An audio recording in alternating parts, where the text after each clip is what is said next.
दोस्तों, बिहार तकनीकी सेवा आयोग ने बिहार महिला स्वास्थ्य कार्यकर्ता एएनएम पद के लिए विज्ञापन जारी कर दिया गया है। इस विज्ञापन में 10,709 पदों पे बहाली की बात कही गई है। ये नोटिफिकेशन 19/9/2023 को ही जारी किया गया है। दोस्तों, आपको बता दें कि 2022 में ही बिहार तकनीकी सेवा आयोग ने इस भर्ती को निकाला था, लेकिन उस समय चयन जो था वो मेरिट के आधार पे होना था, लेकिन बाद में कहा गया नहीं, चयन जो है परीक्षा के आधार पे होगा, इसलिए उस एग्ज़ाम को पोस्टपोन कर दिया गया। अब फिर से 2023 में जो है नया नोटिफिकेशन जारी हुआ है। अब इसमें एग्ज़ाम जो है वो मेरिट जो है वो एग्ज़ाम के माध्यम से बनेगा, और जो लोग पहले से फॉर्म भर चुके हैं उन्हें अब बिल्कुल फॉर्म दोबारा भरने की ज़रूरत नहीं है, केवल वो अपना मॉडिफाई कर सकते हैं। उसका लिंक दे चुका है बिहार तकनीकी सेवा आयोग ने, अपने वेबसाइट पे दे चुके हैं, आप जाके वहाँ बिल्कुल देख सकते हैं। और इसके नोटिफिकेशन को आप इनके बिहार तकनीकी सेवा आयोग के वेबसाइट पे जाके देख सकते हैं, नोटिफिकेशन को भी देख सकते हैं। तो अब जो नए लोग हैं उनको फॉर्म भरना है, जिनको भी मौका दिया गया है, नए लोग आराम से फॉर्म भर सकते हैं। इसका अंतिम तिथि जो है वो आपको 6 अक्टूबर 2023 तक है, वो सब इसमें हम लोग देखेंगे। तो चलिए शुरू करते हैं। सबसे पहले तो ये यहाँ कुछ बातें कही गई है कि कैसे पहले वाला एग्ज़ाम को पोस्टपोन्ड किया गया है और नया नोटिफिकेशन आया, इस बारे में है। सबसे इम्पॉर्टेंट चीज़ है चयन की प्रक्रिया क्या है, उसको समझते हैं। देखिए, आयोग सभी अभ्यर्थियों के लिए प्रथम चरण में कंप्यूटर बेस के माध्यम से प्रतियोगिता परीक्षा आयोजित करेगा। यानी दोस्त, अब जो है आपको कंप्यूटर सीबीटी के माध्यम से एग्ज़ाम देना होगा, और ये एग्ज़ाम में जो है वो 100 अंक का प्रश्न पत्र होगा। प्रश्नों की कुल संख्या 100 होगी।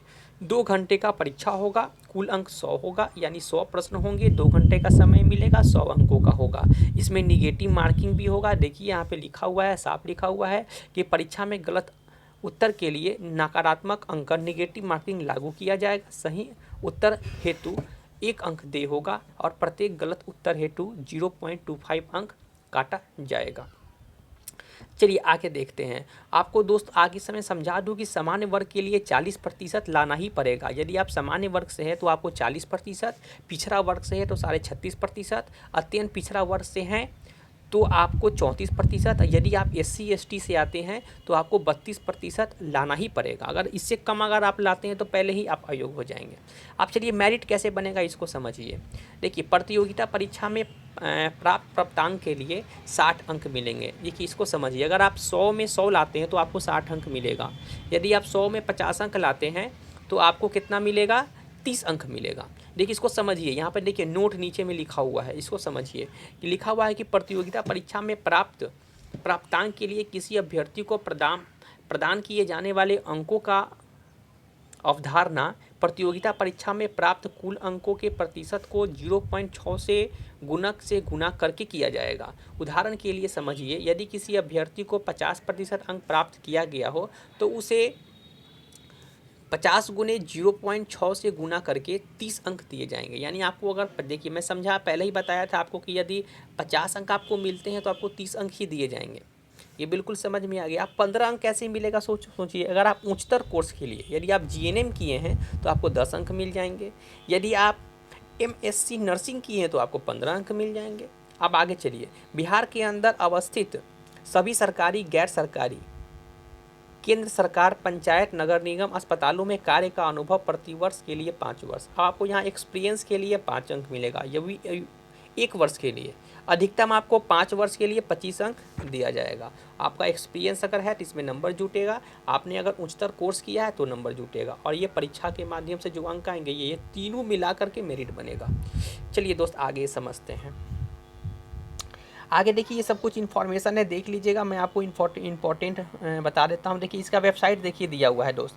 नियमावली के आधार पर विज्ञापन में प्रतियोगिता परीक्षा का प्रावधान किए जाने के फलस्वरूप अभ्यर्थियों से आयोग के वेबसाइट www.btsc.bih.nic.in एवं www.परीक्षा.nic.in पर दिनांक 22/9/2023 से 6/10/2023 तक आवेदन करने का पुनः मौका दिया जाता है। बहुत बड़ी बात है, जो नए लोग हैं उनको मौका दिया जा रहा है। 22/9 से ही फॉर्म फिलअप हो चुका है, 6/10 तक आवेदन करने का पुनः मौका दिया जाता है। पूर्व में आवेदन कर चुके अभ्यर्थी को पुनः आवेदन करने की आवश्यकता नहीं होगी। पूर्व में आवेदन कर चुके अभ्यर्थी द्वारा पुनः आवेदन किए जाने पर दोनों आवेदन रद्द कर अभ्यर्थीता समाप्त कर दी जाएगी। ये बिल्कुल क्लियर है दोस्त। आप सब दोबारा फॉर्म बिल्कुल मत भरिएगा। आयु सीमा को देख लीजिए। आयु सीमा की गणना कटअप तिथि विज्ञापन के कंडिका 03 के अनुसार दिनांक 1/8/2021 होगी। अब यहाँ पे देख लीजिए प्रमाण पत्र, ये सब आप देख लीजिएगा। प्रमाण पत्र कैसे क्या हमको तैयार करना है ये सब आप समझ लीजिएगा एक बार। अपना प्रमाण पत्र बिल्कुल डॉक्यूमेंट सब तैयार रखिएगा। और कार्य अनुभव का ये कब से कब तक है देखिए, यहाँ लिखा हुआ है दिनांक 6/10/2023 तक निर्गत होने पर मान किया जाएगा कार्य अनुभव का प्रमाण पत्र। इसको भी देख लीजिएगा। चलिए आप देखिए एक चीज़ मैं ये दिखाता हूँ। वो जो पहले मैं आपको दिखा रहा था नोटिफिकेशन, ये तो पहले वाला नोटिफिकेशन था। अब ये नई वाला नोटिफिकेशन आया है। अब इसको चेंज करके देखिए बिल्कुल नया। देखिए यहाँ पे लिखा हुआ भी है ऊपर में ही, आयोग के पत्रांक 2591 दिनांक 19/9/2023 द्वारा निर्गत आवश्यक सूचना के आधार पर संशोधित विज्ञापन।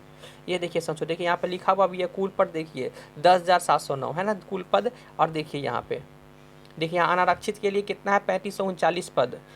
EW आर्थिक रूप से कमजोर वर्ग के लिए 868 सब लिखा, कुल 10,709। दिव्यांग के लिए देखिए 346 पद। देखिए यहाँ पे एक चीज़ और नोट में दिया हुआ है कि ANM पद का सिर्फ महिलाओं के लिए कर्णांकित है। इसके लिए महिलाओं के लिए 35% आरक्षण लागू नहीं किया जाएगा, क्योंकि ये तो पूरा का पूरा भर्ती महिलाओं के लिए, तो 35% आरक्षण की कोई बात ही नहीं है। आयु सीमा को समझ लीजिए। न्यूनतम आयु सीमा 21 वर्ष है, अधिकतम आयु सीमा 40 वर्ष है अनरिजर्व महिला के लिए। पिछड़ा वर्ग अत्यंत पिछड़ा वर्ग की महिला है उनको 40 वर्ष है। SC ST की अगर महिला है तो उनको 42 वर्ष है। चलिए आगे देख लीजिए।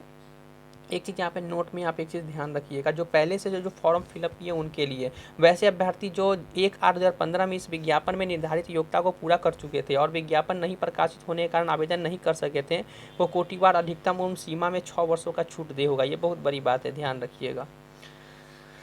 तो अब आगे देखिए, चयन की प्रक्रिया मैंने आपको बता दिया है। CBT बेस है, 100 अंकों की परीक्षा होगी और कुल 100 प्रश्न होंगे। 0.25% निगेटिव मार्किंग होगा। कैसे मेरिट बनेगा ये भी आपने समझ लिया और उम्र भी समझ में आ गया। फॉर्म भी कब से कब तक भरना है ये भी समझ में आ गया। अब एक चीज़ और समझ लीजिए,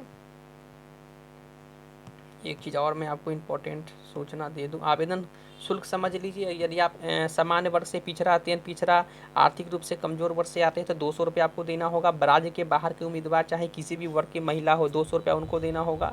लेकिन SC ST के जो बिहार के अस्थायी निवासी होंगे उनको 50 रुपया ही देना होगा, ये ध्यान रखिएगा।